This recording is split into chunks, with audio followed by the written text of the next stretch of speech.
अस्सलाम वालेकुम नाजरीन, आप देख रहे हैं न्यूज़ एचडी और मैं हूं फरहाना खान। फील्ड मार्शल सैयद आसिम मुनीर निशान Imtiaz military chief of army staff ने मुल्तान गैरिजन का दौरा किया। कोर हेडक्वार्टर्स में सिपा सलार को फॉर्मेशन की ऑपरेशनल तैयारियों और जारी तरबियती सरगर्मियों पर ब्रीफिंग दी गई। आर्मी चीफ ने तैयारी के आला मयार पर इत्मीनान का इजहार किया और कौमी खुद मुख्तारी और जोग्राफियाई सालमियत के तहफ़्फ़ुज़ के लिए पाक फौज के गैर मुतज़लज़ल अज़्म का एआदा किया।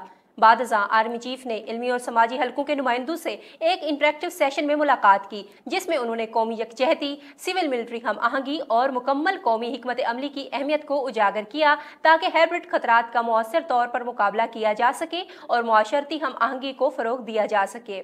आर्मी चीफ ने पाकिस्तान आर्मी एविएशन में जदीद Z-10ME अटैक हेलीकॉप्टर की शमूलियत की तकरीब की सदारत भी की। यह जदीद और हर मौसम में मुअस्सर प्लेटफॉर्म दिन और रात में दुरुस्तगी के साथ अहदाफ को निशाना बनाने की सलाहियत रखता है। जदीद रेडार सिस्टम्स और जदीद तरीन इलेक्ट्रॉनिक वारफेयर स्विच से लेस Z-10ME बड़ी फौज की फिजाई और ज़मीनी खतरात से निपटने की इस्तेदाद में नुमायां इजाफा करेगा।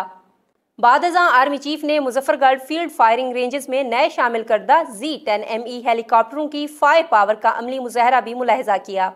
इस जदीद हथियार निज़ाम की शमूलियत आर्मी एविएशन की जदीदियत की जानिब एक अहम पेशरफ्त है, जो मरबूत जंगी हिकमत अमली और मुमकिन खतरात के खिलाफ फैसला कुन असर डालने की सलाहियत को मजीद मजबूत बनाती है। पाक फौज के नौजवानों से बातचीत करते हुए आर्मी चीफ ने इनके बुलंद हौसले, पेशा वराना महारत और जंगी सलाहियत को सराहा। उन्होंने मुश्तरका अस्करी हिकमत अमली के कामयाब मुजाहरे की भी तारीफ की, जो बदलते हुए जंगी रुझानात में पाक फौज की बरतरी बरकरार रखने के पुख्ता अज़म की अक्कासी करता है। इससे कबल मुल्तान गैरिजन पहुंचने पर आर्मी चीफ का कोर कमांडर मुल्तान ने पुरतपाक इस्तकबाल किया।